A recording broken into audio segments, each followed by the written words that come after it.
ये सैचुरन रिंग है और ये बहुत सारे फुटबॉल जैसे पार्टिकल से मिलकर बना हुआ है। मतलब कह सकते हो कि छोटे छोटे पार्टिकल से मिलकर बना हुआ है ये। तो इस रिंग पे जो इनर पार्टिकल्स होंगे जो घूम रहे होंगे उनकी स्पीड ज़्यादा होगी क्योंकि उनकी दूरी r कम है, और जो दूर होगा उसकी स्पीड कम होगी क्योंकि उनका r2 ज़्यादा। अगर r ज़्यादा होगा तो स्पीड कम हो जाएगी। ये सबसे तेज भागेंगे और ये सबसे धीमा भागेंगे। तो v1 इज इक्वल टू, मैं लिख सकता हूँ under root of twice of G R यहाँ से रखिए, बनेगा 2r स्क्वायर ओमेगा का स्क्वायर। तो इससे v1 की वैल्यू हो जाएगी ट्वाइस r ओमेगा, और r ओमेगा v0 के बराबर है, रख दीजिए आप, ये बन गया 2v0। हेलो बच्चों, तो आज हम लोग स्टार्ट करेंगे ग्रेविटेशन। ठीक है, इसके अंदर भी क्वेश्चन की सीरीज है, मिक्स प्रॉब्लम है। आपको इजी क्वेश्चन मिलेंगे, अच्छे क्वेश्चंस मिलेंगे। ठीक है, और मैं आपको अटेम्प्ट करके दिखाता हूँ। अच्छा हाँ, इलेक्ट्रोस्टैट्स में जो क्वेश्चंस थे पिछले वीडियो में जो आया था, उस पर कुछ बच्चों ने कमेंट किए थे कि, और वो मैसेज मेरे पास आया था, तो सही में उसमें एक दो क्वेश्चन में के अंदर मिस्टेक हो गया था जल्दी की वजह से। ठीक है, तो जो कमेंट थे उसमें एक दो क्वेश्चन में, हालांकि क्वेश्चन अभी मेरे पास है नहीं, अदरवाइज मैं आपको बता देता कि मिस्टेक्स क्या थे, बट यस उसमें मिस्टेक थे। उस वाले में इलेक्ट्रिक फील्ड की जो लाइंस बनी थी ना, उसमें 3 ऑप्शन करेक्ट थे, जबकि मैंने एक ही ऑप्शन मार्क किया था। ठीक है, उसके अलावा भी बाकी 2 ऑप्शन सही, और एक कैलकुलेशन मिस्टेक था। ठीक है, तो बाकी तो कॉन्सेप्ट उसका सही था। ठीक है, चलिए इसमें आते हैं मिक्स प्रॉब्लम की सीरीज। क्वेश्चन नंबर 1 कह रहा है, suppose the Saturn ring consist of football size particle orbiting in the circular orbit if the maximum speed of this particle is 1.05 times of the minimum speed, find the ratio of radial width of inner radius of the ring। तो ये कह रहा है, देखिए ये सैचुरन ring है और ये बहुत सारे फुटबॉल जैसे पार्टिकल से मिलकर बना हुआ है। मतलब कह सकते हो कि छोटे छोटे पार्टिकल से मिलकर बना हुआ है ये, जो कि इसके चारों तरफ घूम रहा है, सैचुरन की चारों तरफ घूम रहा है। तो ये रिंग है। अब इस रिंग में जो ये पार्टिकल होगा इसकी स्पीड ज़्यादा होगी क्योंकि उसकी ऑर्बिटल स्पीड ज़्यादा होगी क्योंकि वो ज़्यादा सेंटर के पास है, और इसकी जो स्पीड होगी इसकी स्पीड कम होगी क्योंकि इसका रेडियस ज़्यादा है। जितना दूर रहेगा ना पार्टिकल उतनी स्पीड उसकी ज़्यादा होती है। ठीक है, क्योंकि ऑर्बिटल स्पीड का फॉर्मूला आपको ऑलरेडी पता है, जो होता है under root G M upon R. M किसका मास है, तो एम सैचुरन का मास है, आर क्या है, इसके सेंटर से इस रिंग की दूरी है। तो इस रिंग पे जो इनर पार्टिकल्स होंगे जो घूम रहे होंगे उनकी स्पीड ज़्यादा होगी क्योंकि उनकी दूरी r कम है, और जो दूर होगा उसकी स्पीड ज़्यादा होगी, सॉरी कम होगी क्योंकि उनका r2 ज़्यादा। अगर r ज़्यादा होगा तो स्पीड कम हो जाएगी। तो ये सबसे तेज भागेंगे और ये सबसे धीमा भागेंगे। ठीक, चलिए बताता हूँ। ये स्पीड v1 है और ये स्पीड v2 है। कह रहा है जो v1 है उसको आप क्या लिखेंगे, अंडर रूट जी एम अपान r1 लिखेंगे, और जो v2 है उसको क्या लिखेंगे, अंडर रूट जी एम अपान r2 लिखेंगे। अब v1 अपान v2 कह रहा है कि v1 अपान v2 का रेशियो 1.05 है, तो इसका इसका रेशियो निकालिए। 1.05 इज इक्वल टू, डिवाइड कर दीजिए इसको इससे, तो बनेगा r2 अपान r1। अब इसको स्क्वायरिंग कर दीजिए तो बनेगा r2 अपान r1 बराबर 1.05 को मैं चाहूँ तो लिख सकता हूँ 0.05 का होल स्क्वायर। बट चूंकि ये वैल्यू इससे बहुत कम है तो इसको आप बाइनोमियली एक्सपेंड कर सकते हैं। जब बाइनोमियल एक्सपेंड करेंगे तो वैल्यू आएगी 1 प्लस 0.1 बन जाएगा। अब इस 1 को इधर भेज दीजिए, ये बनेगा r2 अपान r1 माइनस 1 बराबर 0.1। तो r2 minus r1 divided by r1 equals to 0.1। उन्होंने यही पूछ रखा है कि जो विड्थ है, ये जो डिफरेंस है करा ना, find the ratio of radial width. Radial width ये होगा इसका थिकनेस डिवाइड बाई इनर कितना आएगा, तो वैल्यू इज 0.1%, 0.1। तो कोई पूछे परसेंटेज तो ये 10% का चेंज है। मतलब ये रेडियस, मतलब इसमें और इसमें ये जो थिकनेस है इसके रिस्पेक्ट में 10% है, 0.1 आप बोल सकते हैं। The answer is third. ठीक, this is the next question. और ये जो क्वेश्चन है ये भी एक इजी क्वेश्चन है, बहुत डिफिकल्ट तो बिल्कुल नहीं है। कह रहा है कि width of the body at the equator of the planet is half of that at the pole. कह रहा है कि अगर मैं इस तरीके से बनाऊं और ये पोल है तो पोल पे वेट जो है अगर mg है तो इक्वेटर पे जो वेट है, इक्वेटर पे वेट आधा है, आधा। तो अपरेंट वेट आधा है, इसका मतलब कि यहाँ का जो जी इफेक्टिव रहा होगा वो किसके बराबर होगा, g/2, तभी तो जाके यहाँ का वेट उसके हाफ हो गया। अब कह रहा क्वेश्चन में, if the peripheral velocity of the point on the equator of this planet is v not, कह रहा है कि अगर यहाँ पे स्पीड, और यहाँ पे पेरिफेरियल वेलोसिटी का मतलब होता है यहाँ पे अगर कोई पार्टिकल है तो उसकी वेलोसिटी कितनी है, that is v not, it is r omega. यहाँ पे जो पार्टिकल है इसकी वेलोसिटी जो है v, बेसिकली वही v नॉट के बराबर है, यानी ये r ओमेगा के बराबर होगा। क्यों? क्योंकि अर्थ जो है अपने एक्सिस के अबाउट एंगुलर स्पीड ओमेगा से घूम रही है, तो अर्थ के इक्वेटर पे जो पार्टिकल पड़ा होगा वो अर्थ के चारों तरफ जो घूम रहा है वो r ओमेगा से घूम रहा है, जहां ओमेगा अर्थ की एंगुलर वेलोसिटी है। कह रहा है what is the escape speed of the polar particle, यहाँ पे जो पार्टिकल है इसकी एस्केप स्पीड पता करना है, v की वैल्यू कितनी होगी, एस्केप स्पीड, यहाँ पे पोल पे जो पड़ा है उसका एस्केप स्पीड चाहिए। तो बताते हैं आपको इसमें क्या करना है आपको। ठीक है, जी फैक्टिव जो पता है उसका हेल्प ले। जी फैक्टिव का फॉर्मूला आपको ऑलरेडी पता है कि जी फैक्टिव का फॉर्मूला होता है जी माइनस आर ओमेगा का square and cos square theta, R omega का स्क्वायर कॉस थीटा, जहाँ थीटा क्या होता है, लैटिट्यूड एंगल होता है, और इक्वेटर पे लैटिट्यूड एंगल क्या आएगा, 0 डिग्री। तो जी फैक्टिव की जगह पर आप लिख दीजिए g/2। तो जब मैं यहाँ पे g/2 लिखूंगा तो दिस इज g/2 बराबर g minus R omega square, theta हो गया 0। अब इसको सिंप्लीफाई करते ही हमें आर ओमेगा स्क्वायर की वैल्यू मिल जाएगी g/2। इसको इधर भेजिए, आर ओमेगा स्क्वायर आ जाएगा, इसको इधर भेजने के बाद g/2। ओके नाउ, अच्छा पोल पे अर्थ के रोटेशन का असर नहीं पड़ता है, अगर पोल पे अर्थ के रोटेशन का असर नहीं पड़ता है, escape speed root G into R के ही बराबर होगी, √2g इंटू आर के बराबर होगी, क्योंकि कोई भी असर नहीं पड़ रहा जी का। अब मुझे जी आर की वैल्यू चाहिए, तो जी आर की निकालने के लिए मैंने इसमें आर से दोनों साइड में मल्टीप्लाई कर दिया, तो यहाँ से मैं लिख सकता हूँ आर स्क्वायर ओमेगा का स्क्वायर बराबर जी आर अपॉन 2। देखिए मैंने इधर भी आर और आर मल्टीप्लाई कर दिया, और ये जो वैल्यू आ रही है ना जी आर की वैल्यू यहाँ से कितनी आएगी, it is twice of R square omega का स्क्वायर, उठा के यहाँ पर रख दीजिए, तो v1 हो जाएगा आपका √4 G square into are square, इससे स्केप स्पीड की वैल्यू मिल जाएगी ट्वाइस जी आर मिलेगी। और अभी हमने लिखा था जो भी आर ओमेगा है,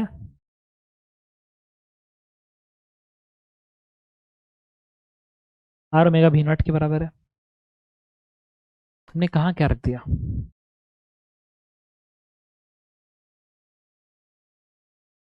मुझे आर ओमेगा के टर्म में चाहिए था ना,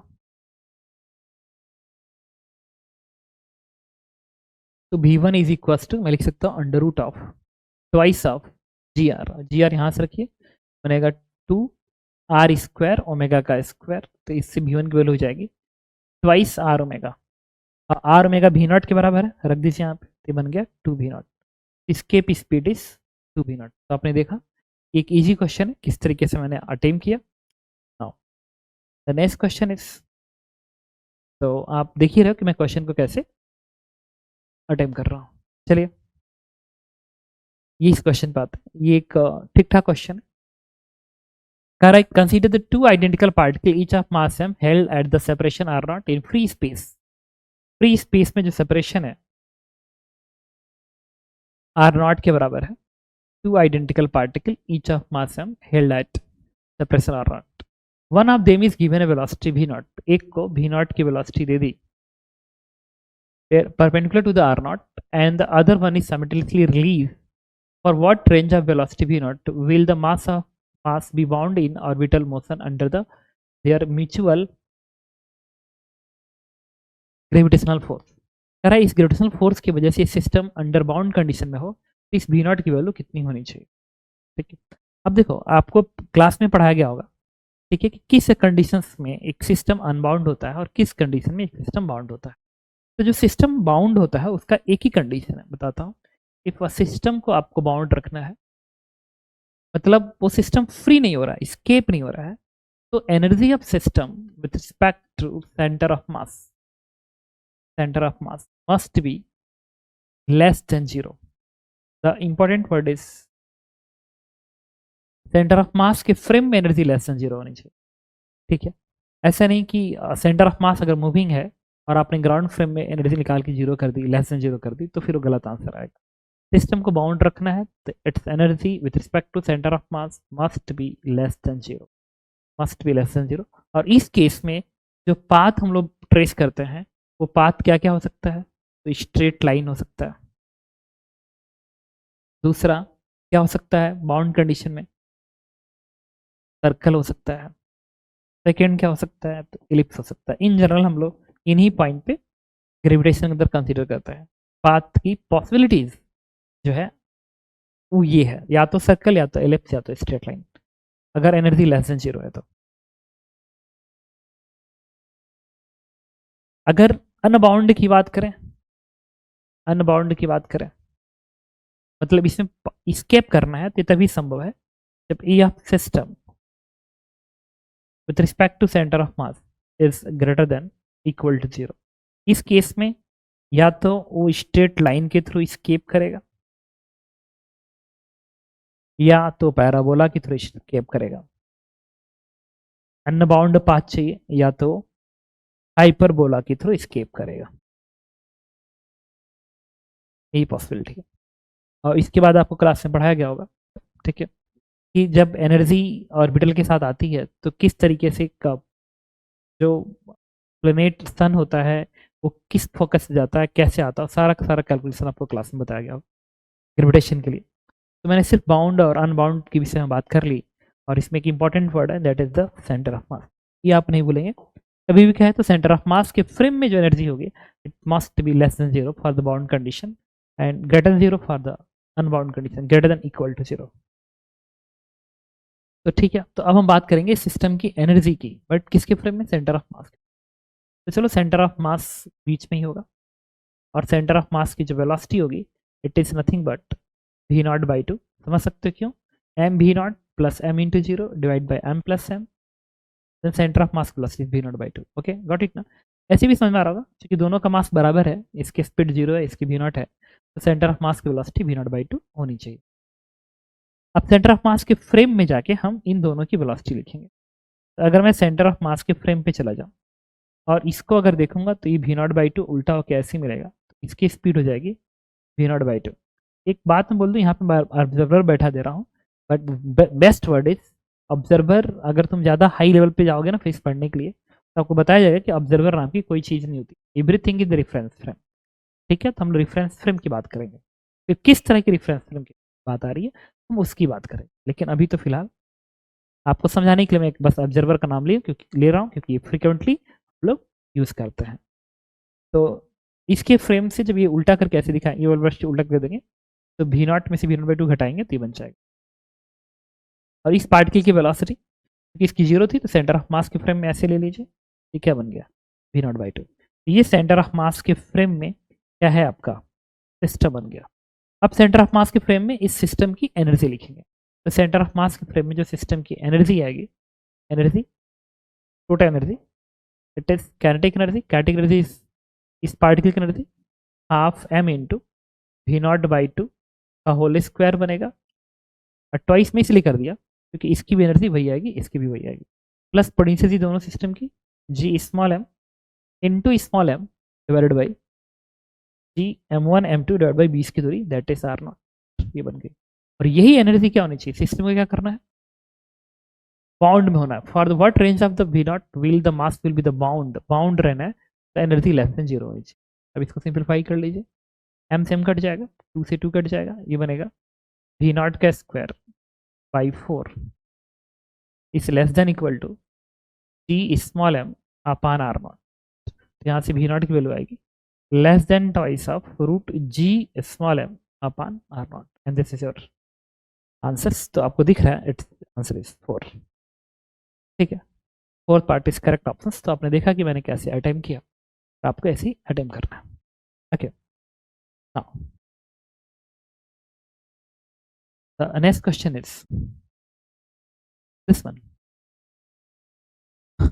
इसको भी देखते हैं, ये भी एक ठीक क्वेश्चन है और आप देखिए कैसे मैं बता रहा हूँ आपको वैसे ही समझना है। A free space, two identical particles in B are the rigidly attached the end of the light rod, length or rod, and another identical particle C is held at position in such a way that the location of the particle make an equilateral triangle. Okay. The particle C is given a velocity v naught tangential to the circumference circle of the triangle, and other two are simultaneously released. For what range of v naught will the particle be bound under their mutual gravitation force? Particle bound है, इसके speed base okay, ये भी एक अच्छा question है। इसके लिए मैंने क्या किया देखना, ये एक पार्टिकल है जिसका मास m है, इसका भी मास m है, और ये r नॉट की दूरी पे है, ये दूरी r नॉट है, और एक दूसरा पार्टिकल्स है ये जिसका मास m है। ठीक है, ये तीन पार्टिकल्स हैं। एक बार क्वेश्चन को फिर रीड करते हैं। A free space, two identical particles AB are rigidly attached at the end of the light rigid body at R naught. Another particle C is held मतलब पकड़ा कर रखा गया है such a way that location of the particle make an angle equal to triangles. Okay. What range of velocity V naught?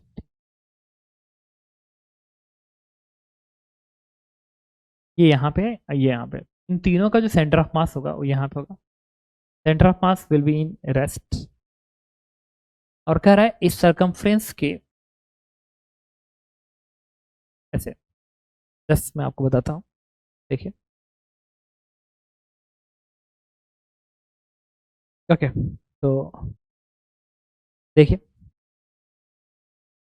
तो सारे के सारे रेस्ट पे हैं। अब इसको आपको स्पीड देनी है ताकि स्केप कर जाए, तो इसको टेंजेंट डायरेक्शन में आपने ऐसे v1 की स्पीड आपने दे दी, और वो पूछ क्या रहा है, v नॉट की स्पीड दी। v नॉट की वैल्यू क्या होनी चाहिए ताकि सिस्टम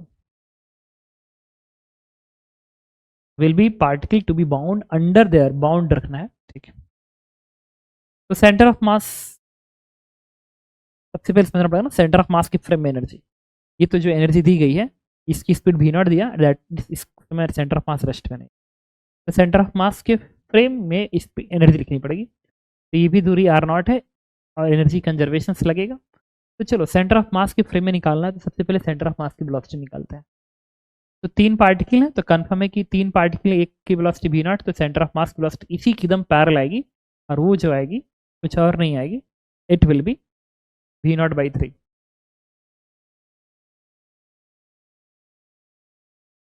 सेंटर ऑफ मास की वेलोसिटी v नॉट बाई 3 हो गया। अब इसके फ्रेम में इसकी वेलोसिटी देखेंगे तो ये रिवर्स करके ऐसे देंगे, ये हो जाएगा v नॉट बाई 3। इसी तरीके से इसकी वेलोसिटी भी ऐसे आएगी, it is v not by 3, और ये जब रिवर्स होकर ऐसे लगेगा v नॉट बाई 3, तो फिर ये क्वेश्चन बन जाएगा आपको इस तरीके से कि एक ट्रायंगल पे तीन पार्टिकल्स हैं, एक की इसकी स्पीड है v नॉट बाई 3, इसकी स्पीड है v नॉट बाई 3, और इसकी जो स्पीड है इस डायरेक्शन में that is 2 v not by 3 है। तो ये v नॉट बाई 3 उल्टा होकर मिलेगा, तो इसमें से एक सब्ट्रैक्ट करिए तो 2 v नॉट बाई 3, और ये डिस्टेंस क्या है r नॉट है, ये भी डिस्टेंस r नॉट है, ये भी डिस्टेंस r नॉट है। ठीक है, ओके। अब इस सब सेंटर ऑफ मास के फ्रेम में मैं एनर्जी लिखने जा रहा हूँ, तो सेंटर ऑफ मास के फ्रेम में जो कैंटिटी लिखेंगे इसकी, it is half m into v not by 3 whole square, और इतनी ही एनर्जी इसकी भी होगी, इसलिए 2 से मल्टीप्लाई कर लिए। इसकी एनर्जी होगी half m into 2 v not by 3 का होल स्क्वायर, ये तो कैंटिटी एनर्जी बन गई। लेकिन अब आपको पोटेंशियल लिखनी पड़ेगी, पोटेंशियल के लिए आपको मार्किंग अप्रोच का हेल्प लेना है। तो एक को मार्क करेंगे, इससे लिखिए, फिर इससे लिखिए, तो इसको इससे लिखिए, तो ये क्या बनेगा minus G small m into small m and divide by r not. तो इसका इसके साथ इतना ही बनेगा, और इसका इसके साथ भी इतना ही बनेगा, तो इसमें 2 से मल्टीप्लाई कर लिया। अब इसको मार्क करेंगे, इसके साथ लिख देंगे, तो इसके साथ जो पोटेंशियल बनेगी वो कितनी बनेगी माइनस जी स्मॉल का स्क्वायर अपार r नॉट, ये बन गया। और ये जो होना चाहिए, सिस्टम को बाउंड रखना है, इट्स एनर्जी लेस देन 0 होनी चाहिए। अब इसको सिंप्लीफाई करना है, तो देख लीजिए कितना आएगा, यहाँ से 2 का टर्म आएगा और 1 तो यहाँ से आएगा 4 का टर्म, तो 4 2 6, ये बनेगा 6m v0 का स्क्वायर डिवाइडेड बाई 2:9, 2 9, और ये बनेगा 2 और 4 2 6, और ये बनेगा, इनको जोड़ दीजिए, it is less then 3gm का स्क्वायर डिवाइड बाई r0। तो यहाँ से टर्म्स आ जाएगा 3 दूनी 6, ये कैंसिल आउट, इससे v0 की जो वैल्यू आ रही है it is less then 3√gm upon r0 आ रहा है। v0 3 से कम पे होना चाहिए, जो कि एक बार फिर इसमें तो दिख रहा है, but I think it's answer is D part, कहीं तो मिस्टेक कर रहे हैं, जहाँ तक मुझे याद आ रहा है इसका आंसर डी पार्ट होना चाहिए, होता है कि डी पार्ट। एक बार चेक कर लीजिए कैलकुलेशन, फिर मैं एक बार आंसर चेक करूँ, बताता हूँ। ओके, तो देखिए ये जो है ना, ये इसमें एक मिस्टेक हो गया। मिस्टेक ये हुआ कि इसमें मिस्टेक हमारे साथ ही हो गया कि जो हमने सिस्टम की पॉलिसी लिखी ना, उसमें प्रॉब्लम है, क्योंकि ये जो रॉड है, क्वेश्चन के अंदर एक मिसिंग वर्ड आ गया, दैट इज रॉड। इसमें ये रॉड है, तो जो रॉड है ना, वो क्या करेगा, इस पार्टिकल का जो इंटरेक्शन है इसके साथ तो होगा, इसके साथ तो होगा, बट इसका इसके साथ इंटरेक्शन होगा, उसमें ये जो रॉड का फोर्स आएगा वो उसको नलीफाई कर देगा। मतलब कुछ भी हो जाए, इनकी बीच दूरी चेंज नहीं हो सकती है, तो इसके और इसके बीच में पोटेंशियल का टर्म्स नहीं बनेगा, ये प्रॉब्लम आ गई। वही मैं कर रहा था कि आंसर में क्या कुछ तो मिस्टेक हम कर रहे थे। तो एक्चुअल में जो पोटेंशियल आ रही है, इसको आपको सही से समझना पड़ेगा। अगर ये रॉड नहीं होता, तब कोई पूछता है कि बताइए, तो हम आंसर वही लिखते हैं, लेकिन इसका रॉड का आना इस बात को कंफर्म कर रहा है कि इसकी बीच दूरी चेंज नहीं हो सकती कभी, चेंज नहीं, मतलब ये कायदे से ये दोनों पार्टिकल ना, एक तरह से देखो तो दोनों पार्टिकल इन्फिनिटी पे भी हैं, तो इनकी बीच दूरी r0 ही है। और अब ये सिस्टम बना कैसे है, तो ये दोनों पार्टिकल को इस रॉड पे चिपका दिया गया होगा और इन्फिनिटी रखा गया होगा, और वहां पे रखने के बाद इस पार्टिकल को ला के इक्विलेटर एंगल पे लाया गया होगा। तो देखो इस सिस्टम की जो पोटेंशियल बनेगी, इसका इसके साथ बनेगी, इसका इसके साथ बनेगी, बट इसका इसके साथ नहीं बनने वाली, क्योंकि जो रॉड है वो इनकी बीच दूरी को चेंज होने नहीं देगा। ठीक है, तो इसमें ये जो हमने लिखा है ना, इसका इसके साथ, इसका इसके साथ, तो ठीक है, बट ये हमने जो लिखा है वो मिस्टेक कर दिया है। आई थिंक आप बात को समझ पा रहे होंगे, इसके साथ लिखना नहीं था, और ये लेस देन 0 होना चाहिए। आपको बात समझ में आई मैंने क्या कहा? इसमें इन दोनों को इस सिस्टम की पोटेंशियल लिखते समय आप इसका इसके साथ, इसके साथ, इसके साथ तभी लिखते हैं जब ये दूरी चेंजेबल हो, चेंज हो तभी लिखेंगे, अदरवाइज नहीं लिखेंगे। अब इसको अटेम्प्ट करके एक बार देखते हैं। तो ये जो आएगा नया था, इसमें ये 6, देखो ये कितना था, लिख ही लेते हैं। देखिए ये आएगा ट्वाइस का टर्म था, और यहाँ पे 4, ये बनेगा 6m v0 का स्क्वायर अपान, यहाँ से आएगा 2, यहाँ से आएगा 9, ये 2 ये 9, और ये जो टर्म है, और ये जो टर्म है, ये तो रहेगा नहीं पोटेंशियल में, नहीं रहने वाला, और इसको आप भेज दीजिए इधर, तो it is less than twice of G m का स्क्वायर डिवाइड बाय r0। तो ये बनेगा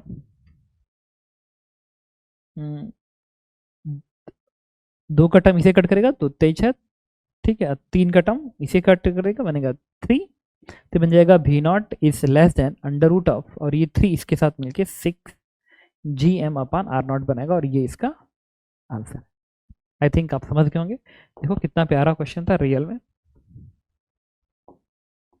एक क्वेश्चन और करते हैं, देखिए ये भी डिफिकल्टी है, बट ठीक क्वेश्चन, डिफिकल्ट है, अब डिफिकल्ट है तो है। इसमें कह रहा है कि consider a thought experiment performed in the free space. In the experiment, the small cube C of the mass m is placed at the center of large and highly massive disk. एक disc है जिसका मास बहुत ज़्यादा है, और यहाँ पे एक स्मॉल क्यूब है जिसका मास स्मॉल है, यहाँ पे रखा गया है। And a ball B of mass m revolve in the circle path of radius r. मतलब ये आर रेडियस पे है जो इस डिस्क के चारों तरफ ऐसे घूम रहा है, जिसका मास कैपिटल एम है। The planet of the circle is perpendicular to the plane of the disc as shown in the figure.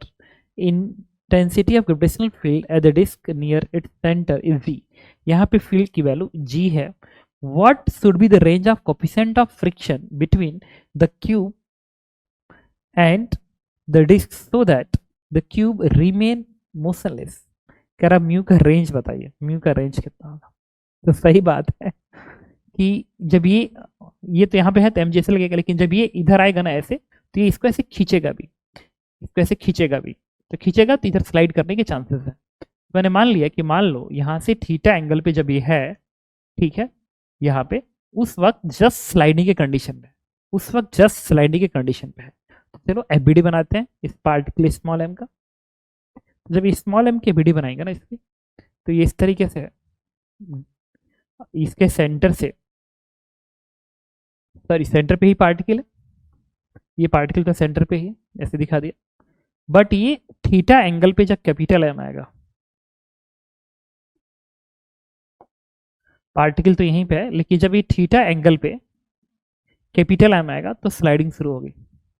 तो उस केस में ग्रेविटेशनल फोर्स इसका ऐसे काम करेगा, ये करेगा जी, इसका मास स्मॉल एम, इसका mass capital M, divide by ये रेडियस जो है वो किसके बराबर है, आर के बराबर है, आर रेडियस पे घूम रहा है। तो दिस इज, ये दूरी आर है, तो ये ग्रेविटेशनल फोर्स हो गया। साथ में ये वाला एम जी तो अभी भी एक्ट करेगा, तो ये जो एम जी है वो इसके वजह से इस पे काम करने वाला फोर्स। नॉर्मल रिएक्शन ऐसे आएगा कि सरफेस से फ्रिक्शन फोर्स आप ऐसे दिखाएंगे, और जस्ट स्लाइडिंग के टाइम पे friction force mu into N के बराबर होगा। अब हम लोग क्या करेंगे, फोर्स बैलेंस करेंगे एक्स और वाई में।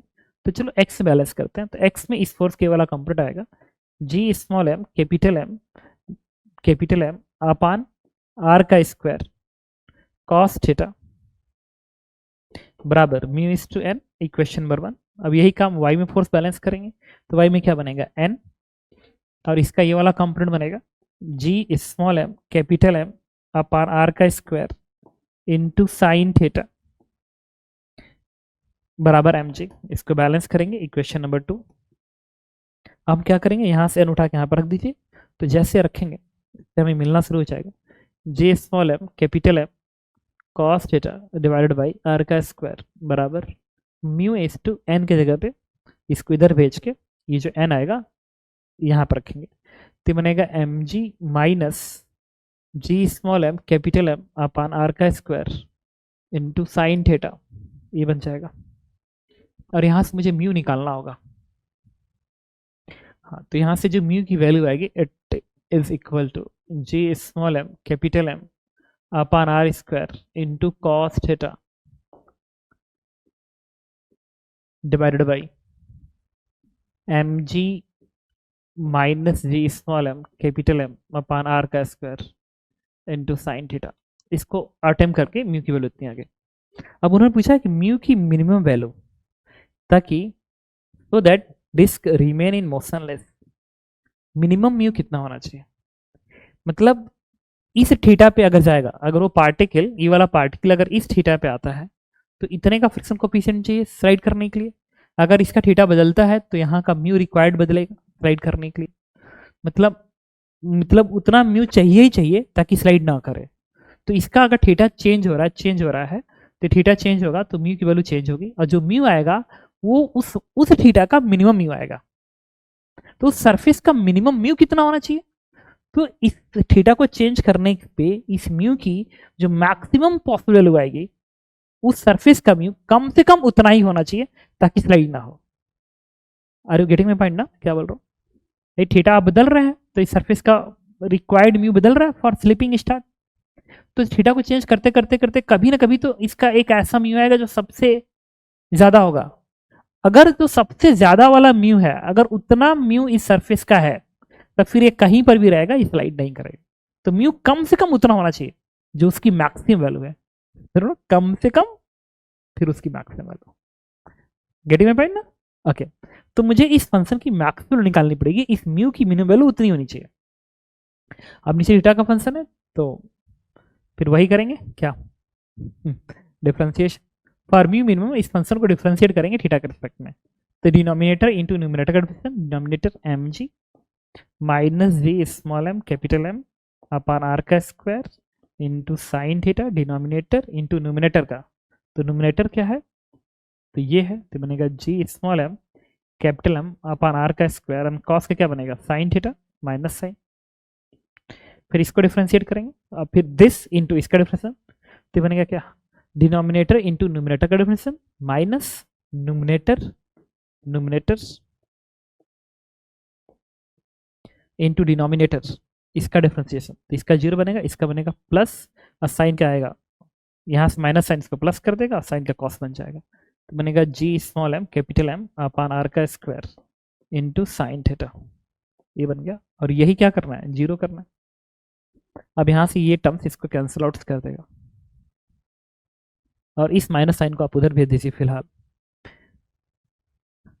ये आपस में मल्टीप्लाई कर लीजिए, इसको इस पे मल्टीप्लाई करेंगे, तो ये कितना आएगा, ये बनेगा minus M G sine theta, ये इसमें, और ये माइनस इस माइनस का प्लस बनेगा, तो प्लस, ये क्या कॉमन आएगा, G small m capital M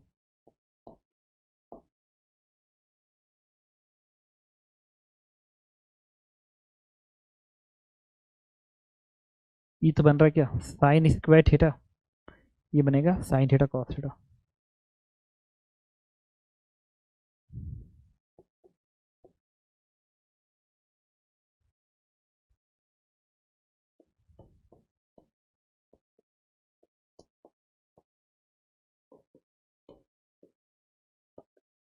बनेगा। अब यहाँ से साइन थीटा के टर्म्स आप देखिए, इतना करने की जरूरत ही नहीं थी यार, ये जो साइन थीटा है ना, इसे कट कर देगा, फिर ये बनेगा साइन थीटा कॉस थीटा, तो ये बनेगा क्या, माइनस एम जी, और ये कॉमन, तो प्लस कॉमन आएगा G small m capital M upon are का square sine theta plus cos theta बराबर जीरो, तो इससे मिला क्या, मुझे साइन थीटा की वैल्यू चाहिए चाहिए, तभी बता के बात समझ में आएगी, तो एक बार साइन थीटा की वैल्यू देखो, तो कैलकुलेशन मैंने सही किया, तो यहाँ पे भी हमने कैलकुलेशन मिस्टेक कर दिया, तो देखिए ये मिस्टेक यहाँ हुआ था, जब न्यूमिनेटर इंटू डिनोमिनेटर का डिफरेंशिएट करेंगे, तो इस साइन का एक कॉस बनेगा ना, कॉस बन जाएगा, ये बन जाएगा कॉस थीटा एन बराबर जीरो, ठीक।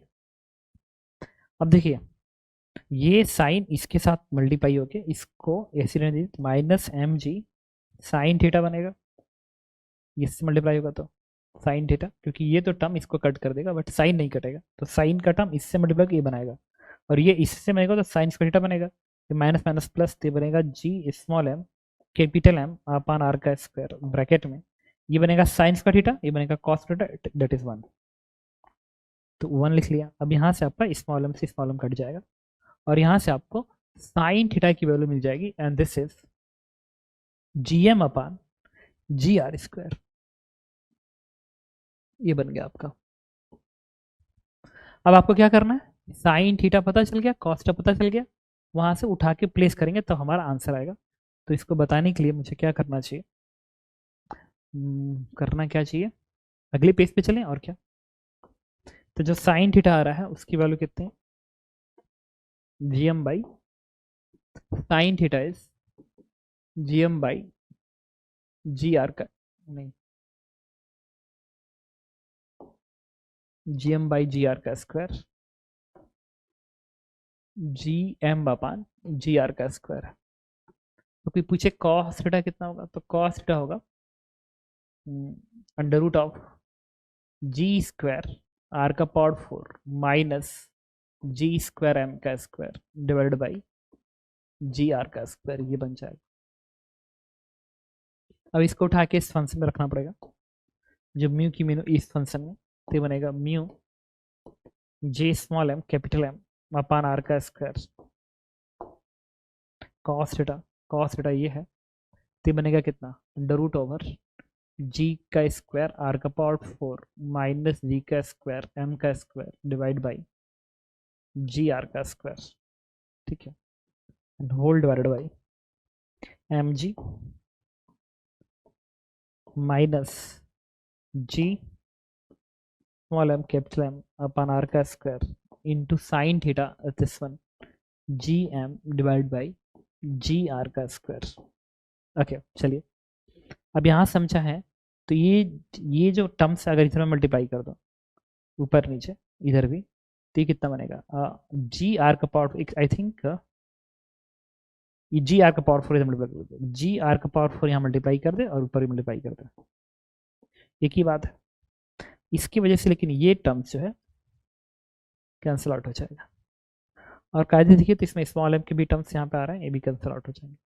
टी ऊपर बनेगा आपका क्या, म्यू की मिनिमल हो जाएगी G capital M the root over G का स्क्वायर आर का पावर 4 माइनस जी का स्क्वायर एम का square and whole divided by ये वाला टर्म्स कितना आएगा, जी स्क्वायर आर का पावर 4 जी स्क्वायर आर का पावर 4 माइनस ये कितना है जी का स्क्वायर एम का स्क्वायर, ठीक।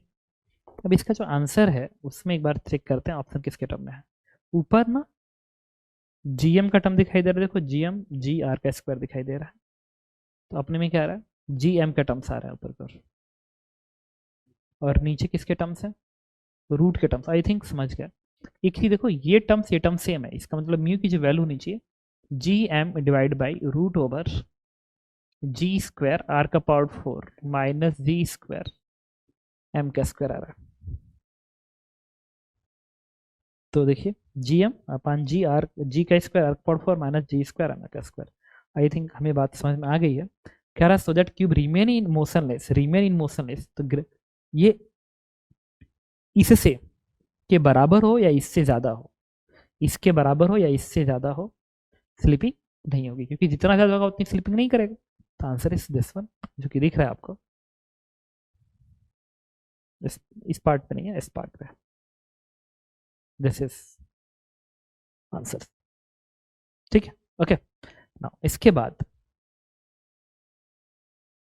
इस क्वेश्चन को देखते हैं, ये एक इजी क्वेश्चन है ग्रेविटेशन का, ठीक है, और आप पढ़िए तब तक मैं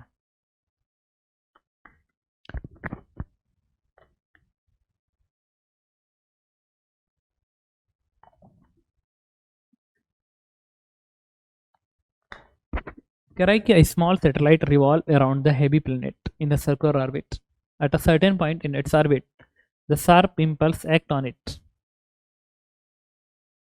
देखिए a small satellite revolving around the heavy planet in a circular orbit at a certain point in its orbit, a sharp impulse act on it and instantaneously increase the velocity k times। मतलब अगर ये planet है जिसका मास m है तो इससे r not दूरी पे को हम लोग, ठीक है, पहले डेटा बना लेते हैं फिर देखते हैं, ठीक।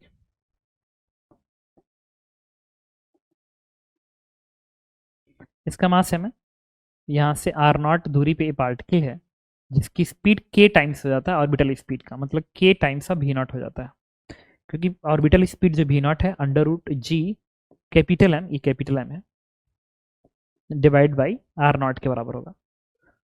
और कह रहा है कि इम्पल्स देने से उसकी स्पीड के टाइम्स हो जा रही है, के is less then 2 times without changing its direction of motion, so that its subsequent motion, the ratio of its maximum and minimum distance from the planet is k by 2 minus k, assuming the mass of the satellite is negligible as compared to the satellite, इसका mass small मान लेता है। कह रहा maximum distance और minimum distance की बात करिए, तो देखो जब भी स्पीड दोगे ना, इसके बाद ये स्पीड ऑर्बिटल स्पीड से आपने ज़्यादा दिया, वो 2 टाइम्स दिखा रहा है, इसका मतलब कि इसकी डिस्टेंस इससे क्या होगा बढ़ेगा। लेकिन क्वेश्चन ये है कि मैं चाह रहा था कि एक बार पाथ को ट्रेस करें, इसका पाथ कैसा। तो देखो मुझे पता है कि इसका मोशन इलिप्टिकल होगा क्योंकि वो लेस देन 2 दिख रहा है, तो स्केप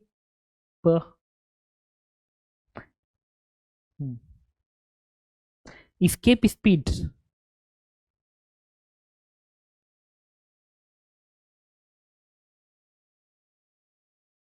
अच्छा, इंक्रीजेज इट्स काइनेटिक एनर्जी की बात कर रहा है, हम कह रहे थे कि ऑर्बिटल स्पीड की। तो kinetic energy K times increase कर गया, मतलब speed root K times increase कर गया। काइनेटिक एनर्जी का फॉर्मूला क्या होता है? काइनेटिक एनर्जी होता है K dot T is half m v square. तो भी क्या होगा?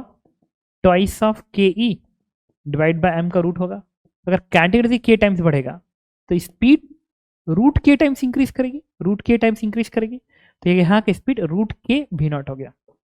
ठीक है, अब उसने 2 से कम क्यों कहा? तो आपको पढ़ाया गया होगा कि सैटेलाइट मोशन में सैटेलाइट से अगर किसी पार्टिकल को प्रोजेक्ट कर रहा है तो स्केप तभी करेगा जब उसकी स्पीड ऑर्बिटल स्पीड का रूट 2 टाइम्स के बराबर हो जाए, उससे ज़्यादा हो जाए। तो इसीलिए उन्होंने कहा कि के 2 से कम है, के 2 से कम है, ताकि ये स्केप ना करे, क्योंकि के अगर 2 से कम हो गया तो ये पूरी स्पीड रूट 2 भी नॉट से कम हो जाएगी, जो कि स्केप स्पीड से कम है, तो स्केप नहीं करेगा। ठीक, तो कंफर्म है कि इसका मोशन क्या होगा? इलिप्टिकल मोशन होगा। लेकिन वो इलिप्टिकल मोशन कैसा होगा, मैं ये जानना चाहता हूँ। तो इसके लिए एक्चुअल में क्या है कि देखिए, इलिप्टिकल मोशन में मुझे अच्छे से पता है कि वेलोसिटी 2 बार पोजीशन वेक्टर पे परपेंडिकुलर होती है, 2 बार परपेंडिकुलर होती है। Underline word only 2 times the velocity is perpendicular on position vector in elliptical motion and that these 2 points are perigee and apogee। Perihelion और एप्रिहिलियन दोनों ऐसे पॉइंट हैं जहां पे ऐसा होगा। तो ये वेलोसिटी तो इनिशियली 90 डिग्री यही है, 90 डिग्री यही है। तो लेकिन 90 डिग्री है, इसका मतलब ये जो पॉइंट है या तो पेरिजी है या तो एपीजी है, इनमें से कोई एक तो तय है, या तो पेरिजी या तो एपोजी है। तो फिर इसमें से है क्या? तो चूंकि ये स्पीड आपने बढ़ाया है, आपको पता है इलिप्टिकल मोशन में सबसे कम स्पीड एपोजीप होता है और सबसे ज्यादा स्पीड पेरोजीप होता है। तो मुझे बताइए, एक तो ये पॉइंट या तो पेरिजी या तो अपोजी है, और आपने स्पीड ऑर्बिटल से ज्यादा दे दी तो ये और दूर भागेगा, स्पीड ज्यादा दे दी ना, तो इस सर्कुलर पाथ से डेविएट होके और ऊपर से जाएगा। जब ऊपर से जाएगा इसका मतलब उसकी स्पीड घटेगी। अगर स्पीड घटेगी इसका मतलब कि ये स्पीड उससे ज्यादा है, इसका मतलब पेरोजी का पॉइंट है, दिस इज द पेरोजी पॉइंट। अगर ये पेरोजी पॉइंट है तो इसका एपोजी पॉइंट कहीं इधर होगा, इधर होगा, और ये इसके फोकस पे होगा और इसका मोशन ऐसे होगा। दिस इज द एलिप्स, ये बनेगा एलिप्स। ये आपको समझ में आ रहा है मैं क्या बोल रहा हूँ? इसका मोशन ऐसे होगा, इस तरीके से, और ये इलिप्टिकल मोशन करेगा, और ये जो प्लेनेट है इस इलिप्स के इस फोकस पे होगा और ये फोकस इसके पास वाला होगा। अब इसकी वजह से क्या होगा, इसकी स्पीड धीरे धीरे घटते घटते सबसे कम स्पीड यहाँ पे होगी और फिर बढ़ते बढ़ते सबसे ज्यादा स्पीड यहाँ पे होगी। तो ये दूरी कितनी होती है?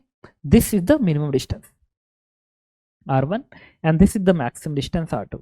और आपको एक चीज पता है अच्छे से, r1 r2, कि r1 जो होता है, अगर r1 r2 निकालना है तो हम चाहें तो angular momentum conservation, energy conservation के साथ हम लोग इजीली सॉल्व कर सकते हैं। तो चलिए मैं निकालता हूँ। तो इस सिस्टम की एनर्जी लिखते हैं। मुझे पता है इलेक्ट्रिकल मोशन की एनर्जी कांस्टेंट होती है और उसकी जो वैल्यू होती है वो होती है एनर्जी ई की जो वैल्यू होती है it is minus C small m capital M divide by 2a होती है, स्मॉल एम अपॉन 2a, जहाँ 2a जो होती है मेजर एक्सिस का लेंथ होता है, मेजर एक्सिस का लेंथ होता है। ओके, और ये जो एनर्जी है इसकी वैल्यू मैं चाहूँ तो यहाँ से निकाल सकता हूँ, kinetic energy plus potential energy से। तो काइनेटिक एनर्जी कितनी होगी? तो हाफ एम इंटू वी का स्क्वायर, इसका स्क्वायर दैट इज के इंटू वी नॉट, बन गया हाफ एम वी का स्क्वायर, काइनेटिक एनर्जी बन गई। और इस पोजीशन की जो पोटेंशियल एनर्जी आएगी वो आएगी small G capital M divide by r not. ये तो एनर्जी आ गई।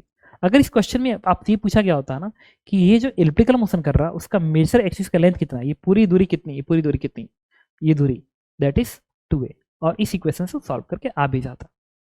ओके, इसके बाद चूंकि एनर्जी कांस्टेंट रहेगी, कांस्टेंट रहेगी, तो मुझे ये कह सकता हूँ कि अगर मैं यहाँ की स्पीड निकाल लूँ, ये स्पीड है v2 और ये सबसे कम की स्पीड होगी, सबसे कम की स्पीड होगी। तो लगा दो एंगुलर मोमेंटम कंजर्वेशन। अगर मैं एंगुलर मोमेंटम कंजर्वेशन लगाऊं और एनर्जी कंजर्वेशन तो फिर हमें आंसर्स मिलना चाहिए। ठीक है, तो एंगुलर मोमेंटम कंजर्वेशन लगाओ तो यहाँ पे एंगुलर मोमेंटम क्या बनेगा आपका, एम भी की जगह पे रूट के इंस टू वी नॉट इंस टू r1 एंगुलर मोमेंटम बराबर यहाँ का एम वी आर, तो मास एम इंटू v2 इंटू ये डिस्टेंस r2। ये अब आपसे पूछा गया था क्या, its maximum and minimum distance का रेशियो चाहिए। तो मैक्सिमम मतलब आपको R2 अपन R1 का रेशियो चाहिए, तो R2 अपन R1 चाहिए, तो R2 अपन R1 की वैल्यू हो जाएगी, इसको इधर भेजेंगे, इसको इधर भेजेंगे, तो ये बनेगा अंडर रूट के of V0 upon V2। Question number 1, R2 upon R1 की वैल्यू हो जाएगी रूट के V0 अपन V2। अब आपको V2 की वैल्यू चाहिए इन टर्म्स ऑफ V0, तभी जाके हमारा आंसर आएगा। तो इसको निकालने के लिए मैंने क्या किया, फिर एनर्जी कंजर्वेशन यूज करेंगे, यहाँ की काइनेटिक और यहाँ की पोटेंशियल एनर्जी। तो ये बताइए मुझे,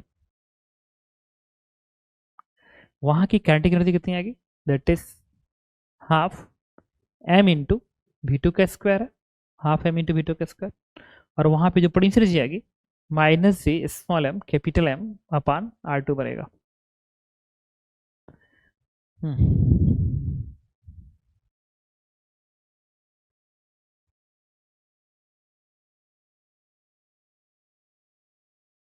और अगर मैं यहाँ से V2 उठा के यहाँ पे प्लेस करूँ तो R1 R2 के टर्म्स तो मिलते नजर आ रहे हैं।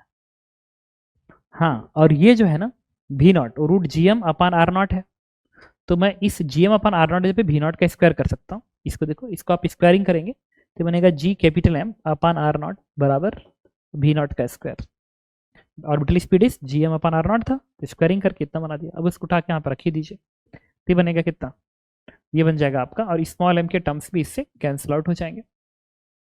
ये बनेगा k V0 का square by 2 minus GM upon R0 जगह पे V0 का स्क्वायर कर दीजिए बराबर V2 का square by 2 minus G capital M upon R2।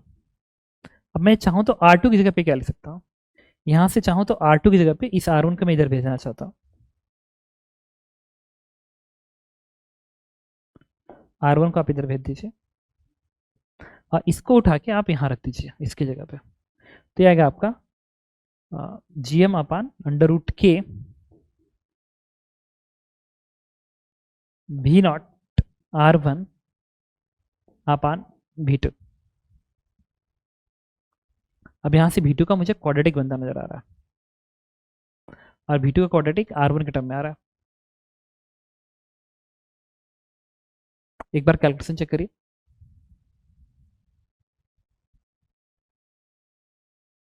Okay, तो थिंक आवाज आ रही है ना, ठीक है। अब इसको देखो, कैलकुलेशन ना थोड़ा मुश्किल हो रहा था, तो एक काम करते हैं हम लोग, इसको तो ऐसे यहाँ से हटा ही देते हैं, बाकी इन टर्म्स को भी रहने दीजिए, इसमें इसे भी हटा दीजिए, सिर्फ एनर्जी से देखिए, अभी समझ में आ जाएगा। देखिए पूछा गया था कि ratio of maximum and minimum distance, maximum distance कौन सा है, ये है। तो ये अगर जो r max upon r min की जो वैल्यू होगी वो किसके बराबर होगी, देखिए आर मैक्स ये डिस्टेंस है, ये डिस्टेंस कितना होगा, तो ए प्लस ए ही होगा इलिप्टिकल मोशन में। ये मिनिमम दूरी है, ये कितना होगा, ए माइनस ए। इसका मतलब आंसर होना चाहिए 1 plus E divide by 1 minus E, जहाँ ई इसेंट्रिसिटी है। तो अगर मुझे इस इलिप्स की इसेंट्रिसिटी मिल गई तो हमारा आंसर आ जाएगा। तो इसेंट्रिसिटी निकालने में इंटरेस्टेड है, देखना ये इक्वेशन, ठीक है, इसको भी हटा दीजिए यहाँ से, इसको यही रहने दीजिए minus G small m capital M अपान 2a बराबर हाफ m को रहने दीजिए यहाँ पे k। अब V0 तो यही है ना, उस पोजीशन का ऑर्बिटल स्पीड प्रोजेक्शन के पहले का, तो ये बनेगा g capital M divide by R0, और ये है g small m capital M अपान R0। तो ये तो टर्म्स कैंसिल आउट हो गया। अब इस 2 के टर्म्स मैंने इधर भेज दिया, तो ये बनेगा -1 अपान a बराबर, ये 2 से 2 हटेगा, तो ये बनेगा k अपान R0, और ये बनेगा -2 अपान R0, तो ये बन गया। अब इसको इधर भेज दीजिए, तो बनेगा R0 अपान a, और माइनस साइन इधर भेज दीजिए, बनेगा 2 माइनस k। और R0 कौन सा डिस्टेंस है, R0 यही तो दूरी है जो कि मिनिमम डिस्टेंस है, वो a माइनस ए ही है, वो a माइनस ए ही है। तो इसके जगह पे लिख सकते हैं a माइनस ए, मतलब 1 माइनस मिनिमम डिस्टेंस को, तो ये बनेगा 2 माइनस के, ए से ए कट गया, इससे आएगा e की वैल्यू कितनी आएगी, देखो ये 1 इस 1 को बनाएगा और इस k को प्लस, तो ये बनेगा k-1। तो इसेंट्रिसिटी क्या गई, k-1। तो अगर आपको ये पता होता कि स्पीड कितना टाइम्स इंक्रीज किया, तो आप खूब आराम से इसेंट्रिसिटी इस इलिप्स का निकाल सकते थे। अब आपका आंसर क्या था, तो r max upon r min की जो वैल्यू है वो कितना है, 1 प्लस ई। तो इसमें k-1 में 1 ऐड कर दीजिए, फिर 1 माइनस ई, 1 माइनस ई, k-1 सब्ट्रैक्ट कर दीजिए, तो वैल्यू हो जाएगी k डिवाइडेड बाई ये 1 माइनस 1 ये 2 माइनस के हो जाएगी। तो answer is k upon 2 minus के। तो आपने देखा कि k अपान 2 माइनस के ये एक साथ है, एक साथ है, ये प्रूफ करना था। तो देखा कि मैंने कैसे प्रूफ किया। ओके, तो एक अच्छा क्वेश्चन था जिससे मैंने एलिप्स के कॉन्सेप्ट्स का भी यूज़ किया। अगर इसमें ना वो ये भी मुझसे पूछते कि बताइए कि मिनिमम दूरी उस प्लेनेट की कितनी होगी, मिनिमम दूरी ये जो पार्टिकल है इसके प्लेनेट से, तो मिनिमम दूरी कौन सी है। ये एक्चुअल में इलिप्टिकल मोशन में ये अब बताता हूँ कैसे एक्चुअल में इसका पाथ बना होगा, ये मैं आपको समझाता हूँ। ये ऐसे बना होगा बेसिकली,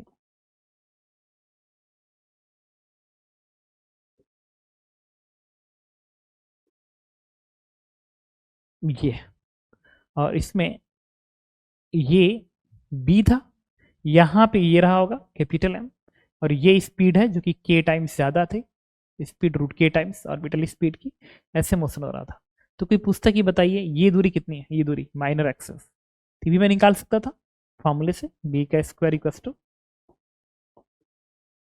और ए तो मैं निकाल ही चुका था। ए कैसे निकालता, ए को मैं ऐसे निकाल लेता, देखिए ये तो निकाल ही लिया ना, ए बराबर आया था कहीं, दिस इज ए की वैल्यू आ गई ना आर नॉट के टर्म में, इनिशियल डिस्टेंस, तो एवरीथिंग्स यू कैन अप्लाई।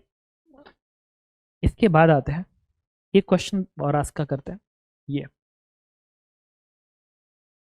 इसके बाद और भी क्वेश्चन है बट ठीक है। इसे देखिए, इस क्वेश्चन में क्या रहा है, पढ़ लीजिए। A satellite of mass m is elliptical orbit around the earth of the mass इतना, the speed of satellite at its nearest point to the earth is इतना, distance between it is the desired to the transfer the satellite into the circular orbit around the earth of the radius equal to the largest distance from the earth, find the increase in its speed to be imported at the apogee for this points।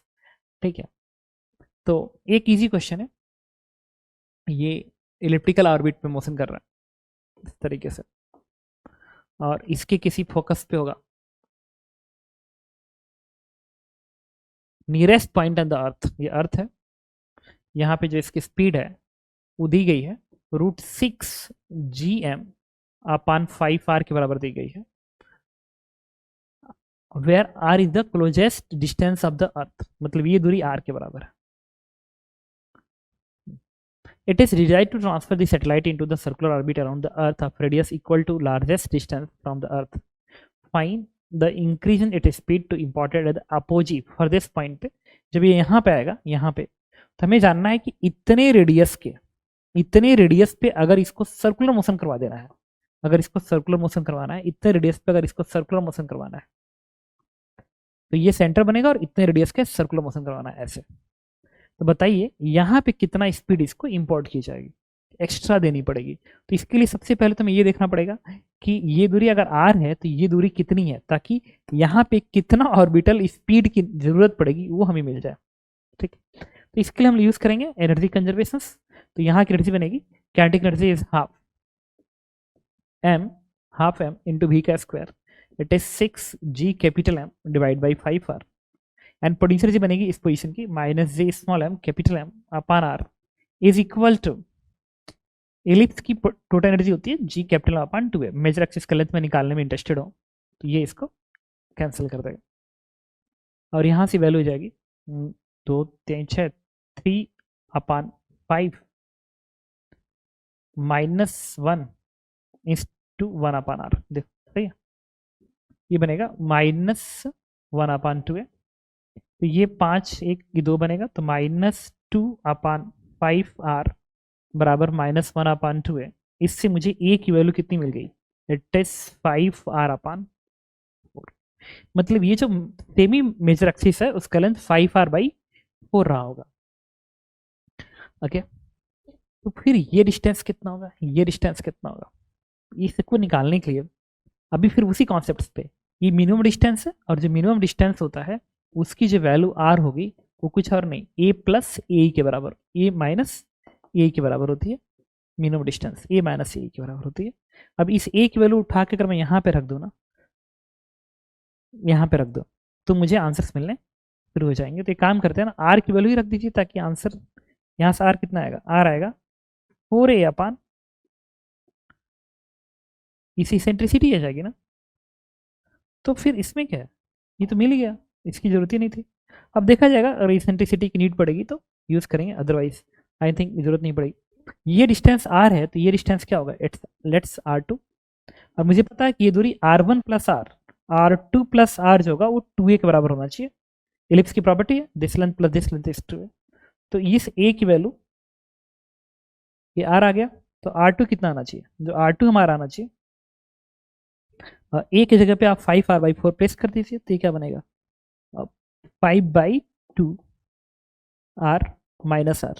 देखना calculation 2a, तो 2 और a जब रखेंगे तो 5/2 बन जाएगा into r minus r, तो ये बनेगा 2 1 कम 2, ये बनेगा 3r/2, 3r/2, r2 is 3r/2। तो ये डिस्टेंस 3r/2 बन गया, ये डिस्टेंस r है। ओके, होना भी चाहिए। अब हमें क्या करना है, यहाँ पे कितना स्पीड, ऑर्बिटल स्पीड कितनी जरूरत पड़ेगी, अगर इतने रेडियस का सर्कुलर मोशन करवाना है तो स्पीड चाहिए √g capital M divide by ये दूरी r2, r2 इसके बराबर है 3r/2 प्लेस कर देंगे। इतने की ऑर्बिटल स्पीड होनी चाहिए, तब यहाँ पे दे दिया जाता है तो इस पे सर्कुलर मोशन करेगा। लेकिन जब ये सैटेलाइट इलिप्टिकल मोशन बनाते यहाँ पे आएगा तो यहाँ पे स्पीड कितनी होगी, तो कन्फर्म है कि वो जो स्पीड आनी चाहिए इस स्पीड से कम आनी चाहिए, ताकि और ज़्यादा दोगे ताकि ये सर्कल पे घूमे। तो ये स्पीड कितनी आएगी ये निकालनी पड़ेगी, तो इसके लिए हम एनर्जी का हेल्प लेंगे। एनर्जी के लिए या एंगुलर मोमेंटम एनर्जी निकाल के फिर अगर एनर्जी कंजर्वेशन तभी भी आ जाएगा, एंगुलर मोमेंटम कंजर्वेशन से भी आ जाएगा। ठीक है, लगाते हैं एंगुलर मोमेंटम कंजर्वेशन। यहाँ का मास क्या बनेगा m, इसकी स्पीड कितनी है 6gm अपान 5r है, तो m भी is two r angular momentum यहाँ का बराबर, यहाँ का एंगुलर मोमेंटम क्या बनेगा m इंटू भी m भी इंटू ये दूरी यहाँ से लेके यहाँ तक की दूरी जो कि है 3r/2, इसको हमने 3r/2 यूज कर लिया। अभी r से r कटेगा, m से m कटेगा, और यहाँ से जो भी की वैल्यू आएगी आपकी वो कितनी आएगी, ये 2/3 √6/5 gm अपान r आ गई। अब देखिए ये वैल्यू है 2/3, इतना स्पीड होनी चाहिए जबकि स्पीड 3 है। तो इसके एक बार अंदर भेज के देखते हैं ना, ये वैल्यू कम आनी चाहिए है कि नहीं। तो ये जाएगा इधर, तो क्या बनेगा 4 into 6 divide by 9 into 5 gm upon r बनेगा। अब ये 3 दूनी 6, 3 तरीका 9, ये बनेगा 4 दूनी 8/15, तो √8 अपान 15 gm अपान r बनेगा। और आप देख सकते हैं कि ये वैल्यू इससे कम है, ये 2/3 0.6 का टर्म बनाएगा और ये उससे अच्छा खासा कम है। तो कोई पूछे कितना स्पीड की जरूरत है, हम क्या करेंगे इसमें से इसको सबट्रैक्ट कर देंगे। तो जो रिक्वायर्ड स्पीड चाहिए, इसके लिए रिक्वायर्ड स्पीड चाहिए डेल्टा भी कुछ और नहीं √2/3 minus √8 upon 15 and the root of gm upon r। Subtract कर दिया मैंने, इसमें से इसको सबट्रैक्ट कर दिया। अगर इतना स्पीड आप इस पे देते हैं तो ये सर्कुलर मोशन शुरू कर देगा। एक बार इसका आंसर मैं चेक कर लूँ। ओके, तो ये आपका सही आंसर है। तो आपने देखा कि मैंने कैसे इस क्वेश्चन को अटेम्प्ट किया। ठीक है, तो चलिए इसी सीरीज में मैं आपको एक क्वेश्चन और करा देता हूँ। ये है कि a body is launched from the earth's surface at angle 30 degree to horizontal at a speed इतना, neglecting the air resistance and earth rotation. Find the height to which the body will rise and the radius of curvature of trajectory at its topmost point. ठीक है, कह रहा है कि a body is launched from the earth surface, earth surface से आपने इसे फेंका 30 डिग्री विथ हॉरिजॉन्टल, सरफेस से 30 डिग्री पे, मतलब ऐसे अगर आपने फेंका है तो ये एंगल 30 डिग्री है। फिर कह रहा है कि ऐसे घूमेगा, फिर ऐसे आके सिमेट्रिकली, अगर हम बात करें सिमेट्रिकली सेंटर है, तो ये भी एंगल क्या होगा, एग्जैक्टली 30 डिग्री इस तरीके से घूमते हुए धरती से टकरा जाएगा। क्या रहा है कि और ये इसकी स्पीड से ज़्यादा कम तो है ये 1.5 जीएम, जबकि वो √2 GM/r होता है, तो कंफर्म है इसके स्पीड से कम है, तो ये पैराबोलिक मोशन बना के लौटेगा। कह रहा है कि maximum height of the body will rise, ये हाइट सरफेस से होगी जो कि मैक्सिमम होगी, दैट इज h, और ये डिस्टेंस r के बराबर है।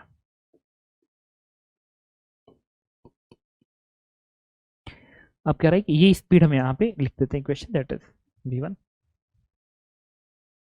और ये इलिप्टिकल मोशन है ये बेसिकली। तो इसके लिए हम लोग क्या करेंगे, सबसे पहले लगा दें एनर्जी कंजर्वेशन। यहाँ पे जो स्पीड है वो है 1.5 GM/r, मतलब कायदे से वो, ठीक है लिख लेते हैं 1.5 GM/r होगा, एकदम पैटर्न वही है जैसा हमने क्वेश्चन अटेम्प्ट किया। तो यहाँ की कैटेगरी क्या होगी, half m into 1.5 GM/r category plus potential जो कि J_m कैटल m/r बराबर, जब यहाँ पे जाएगा तो इसकी काइनेटिक एनर्जी हो जाएगी। अच्छा ये इसके फोकस पे ही होगा, इसके फोकस पे ही होगा, मतलब ये फोकस पे होगा, और ये कौन सा पॉइंट है, बहुत दूर वाला पॉइंट है, तो ये अपोजिट का पॉइंट है, तो ये जो दूरी होगी a+a ही होना चाहिए, a+a होना चाहिए।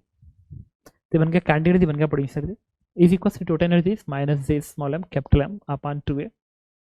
ओके, तो यहाँ से मुझे 2a की वैल्यू मिलती नजर आ रही है, स्मॉल gm ये कैंसल आउट हो जाएंगे, और ये 1.5 में से 1 सब्ट्रैक्ट करेंगे, नहीं 2 मल्टीप्लाई कर दो ऊपर और नीचे यहाँ पे, तो ये बनेगा 0.5, तो 0.5 अपॉन 2r बराबर 1 अपॉन 2a। तो इससे हमें a की वैल्यू मिल गई कितनी, 2 से 2 कटेगा, ये बनेगा 2r, a is 2r। तो ये जो डिस्टेंस होगा, दिस डिस्टेंसेस, ये कौन सा पॉइंट है, अपोजिट पॉइंट है, दूर वाला पॉइंट है, और ये फोकस पे है, तो ये दो होगी a+e, मतलब a+ae ही जो है वही बराबर है r+h के। अब a की जगह पे 2a रख दीजिए, a की जगह पे 2a, तो ये बनेगा 2r कॉमन, ये बनेगा 1+e बराबर r+h। बस h निकलेगा कब, जब e आ जाए, इसेंट्रिसिटी आ जाए, हमारा आंसर आ जाएगा। तो इसेंट्रिसिटी निकालने के लिए मैंने क्या किया, एंगुलर मोमेंटम कंजर्वेशन यूज करते हैं। यहाँ का एंगुलर मोमेंटम यहाँ के मोमेंटम बराबर होगा, तो यहाँ का मोमेंटम क्या होगा, m v की जगह पे √1.5 GM/r, m v is to r is equal to again m v2 v1 यहाँ के स्पीड m v1 इंटू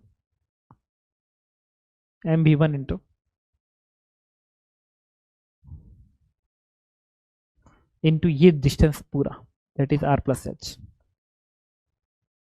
वही a+ यही है, लिख ही लेते हैं r+h, हालांकि मैं कैलकुलेशन को बहुत मुश्किल होने नहीं देना चाह रहा था, तो बनेगा r+h, क्वेश्चन नंबर 1।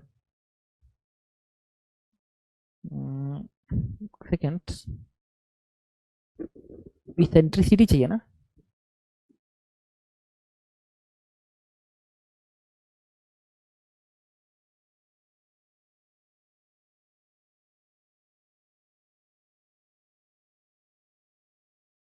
तो इसी क्वेश्चन की जरूरत पड़ेगी, और कोई, हालांकि एनर्जी इक्वेशन से लिखेंगे तो आंसर आ जाएगा, लेकिन क्वाड्रेटिक बनेगी वो मैं नहीं चाहता हूँ।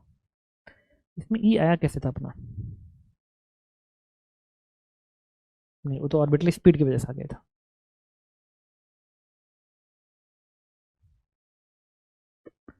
विद हॉरिजॉन्टल,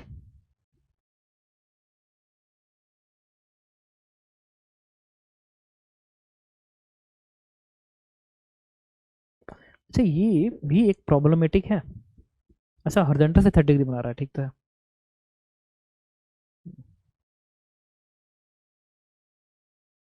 तो ये हमने गलत लिख दिया है एंगुलर मोमेंटम कंजर्वेशन, क्योंकि हॉरिजॉन्टल से 30 बना रहा है, तो इस पे 90 डिग्री दिखाएगा ना, एम भी इंटू ये भी का कॉस कंप्लीट बनेगा, तो भी cos 30 हमें यूज करना पड़ेगा यहाँ पे एंगुलर मोमेंटम में।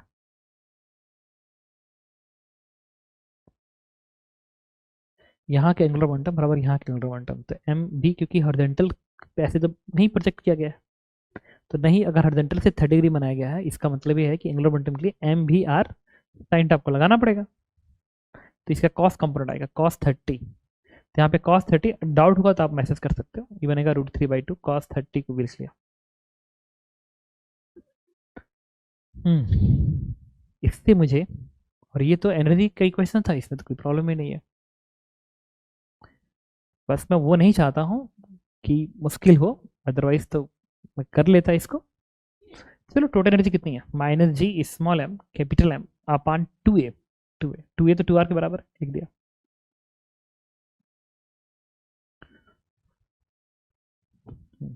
टोटल एनर्जी इक्वल्स टू इस पोजीशन की candidate ½ m into v1 square.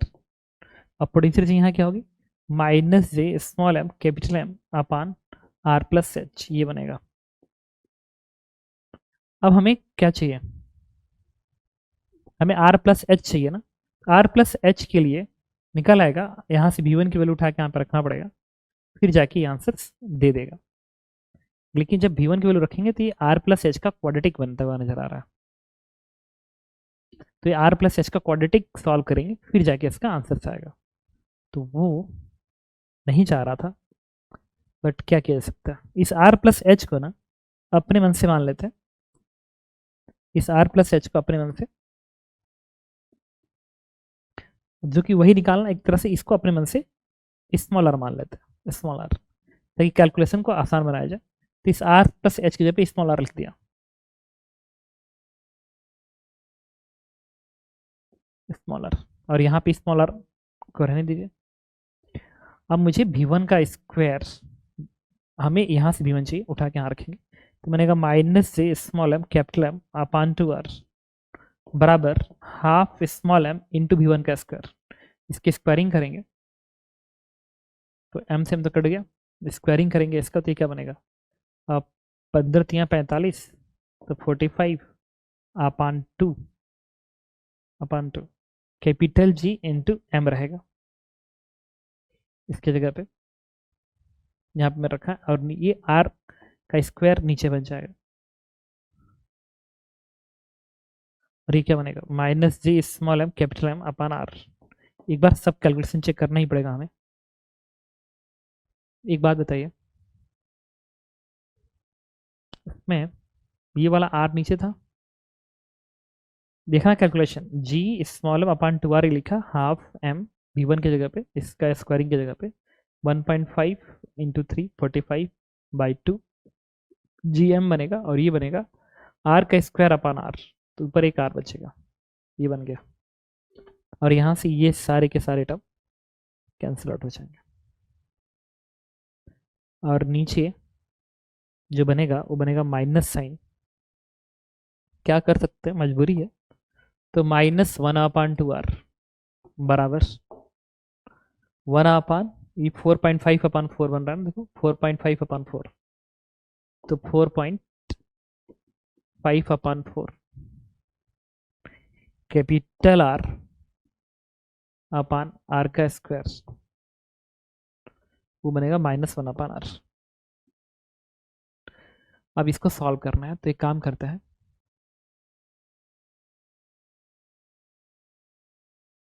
कैसे मल्टीप्लाई करें भाई बताओ। इस 2 को इधर भेजिए, तो ये बनेगा -1 -2r इधर भेज दीजिए, तो ये बनेगा 2r का मतलब 9r का स्क्वायर अपान 4r का स्क्वायर, और ये 2r यहाँ पे आएगा तो बनेगा -2r अपान स्मॉल r, है ना। हाँ अब एक काम करो, 4r का स्क्वायर, 4r यहाँ पे 4r यहाँ पे मल्टीप्लाई कर दो, और इधर भी 4r का टर्म्स, 4r का स्क्वायर मैंने मल्टीप्लाई कर दिया, ये बन गया। अब एक काम करते हैं, सबको इधर भेज देते हैं, तो बनेगा 4r का स्क्वायर माइनस ये बनेगा 8 into capital R small r plus 9r का स्क्वायर बराबर 0। आई थिंक सही लिखा हूँ मैंने ना। अब r निकालने का क्वाड्रेटिक यूज करेंगे, तो -b, तो ये बनेगा 8r प्लस माइनस √b का स्क्वायर 64r का स्क्वायर -4ac।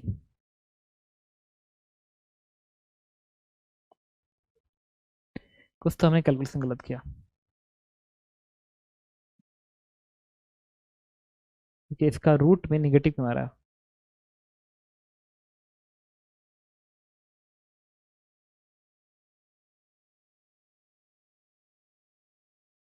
एक बार कैलकुलेशन चेक कर लेता हूँ, देखिए।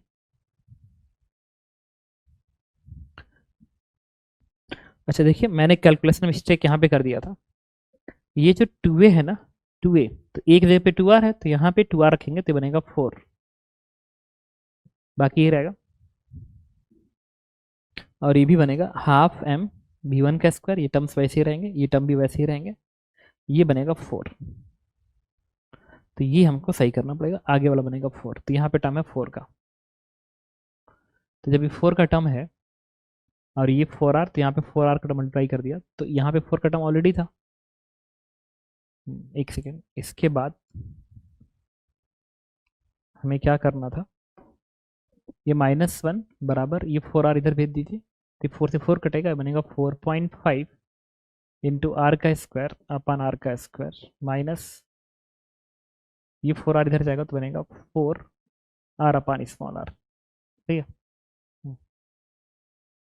अब आर का स्क्वायर ऊपर नीचे मल्टीप्लाई कर दीजिए, तो यहाँ भी बनेगा आर का स्क्वायर अपन आर का स्क्वायर, यहाँ पे स्मॉल आर का स्क्वायर, ये कैंसिल आउट हो गया, तो इसको इधर भेजिए, तो बनेगा आर का square minus 4r small r plus 4.5 into r का स्क्वायर बराबर 0, तो आर बराबर -b plus minus root B का स्क्वायर 16r का स्क्वायर -4ac, तो 4 यहाँ मल्टीप्लाई करेंगे।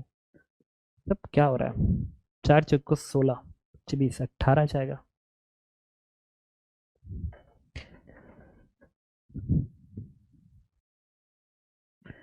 ठीक है यार, तो कैलकुलेशन मिस्टेक हर जगह हुए, तो इसीलिए ना रिकॉर्डिंग बेकार होती है। कैलकुलेशन देखो, √3/2, तो 2 बाहर होता है ना cos 30 में, तो ये होगा। फिर ये तो ऐसे ही रहेगा, ये बनेगा हाफ m v1 का स्क्वायर, तो मैं किस पे लिख रहा हूँ इक्वेशन इसको, यह ना हाफ m v1 का स्क्वायर, v1 कौन सा है, v1 मतलब मैं इसका स्क्वायर कर रहा हूँ, तो ये 1.5 इंटू 3 45 बनेगा, और ये 2 बाहर है तो ये 4 बन जाएगा, और बाकी ये टर्म्स तो ऐसे ही रहेगा। तो यहाँ पे भी 4 का टर्म्स आना चाहिए, तो 4.5 अपान ये 8 का टर्म्स आ रहा है, 4.5 अपान 8 का टर्म्स आ रहा है, फिर गलत मत हो जाए, अदरवाइज तुम खुद ही करके देख लेना। ये 4.5 अपन 8 आ गया, तो एक बात बताओ, बस एक ट्राई और कैलकुलेशंस के लिए, उसके बाद ठीक है, बाकी तो वो आर तो सही है। तो इसमें मैं क्या हम काम करते हैं, इसको 2 से 8 से मल्टीप्लाई कर दें क्या, 8 क्या 16 से मल्टीप्लाई करो चारों तरफ, 8 से मल्टीप्लाई करो तो ये कितना बनेगा, यहाँ पे 2, तो यहाँ पे भी 2 लिख दो, यहाँ पे 8 तो यहाँ पे 8 लिख लो, यहाँ पे आर है ना, तो मैं चाह रहा था ऊपर भी यहाँ पे भी आर करो, तो आर का स्क्वायर, यहाँ पे भी आर करो तो आर बन गया, अभी स्मॉल आर, तो यहाँ पे आर का स्क्वायर, तो यहाँ पे आर का स्क्वायर, तो यहाँ पे आर का स्क्वायर है ही है, यहाँ पे एक आर और मल्टीप्लाई कर लो, अभी देखो नीचे 4 दूनी 8, आर का स्क्वायर ये कैंसिल आउट हो गया, ये क्या बन गया -2 आर का स्क्वायर बराबर 4.5 आर का square -8 r into small are.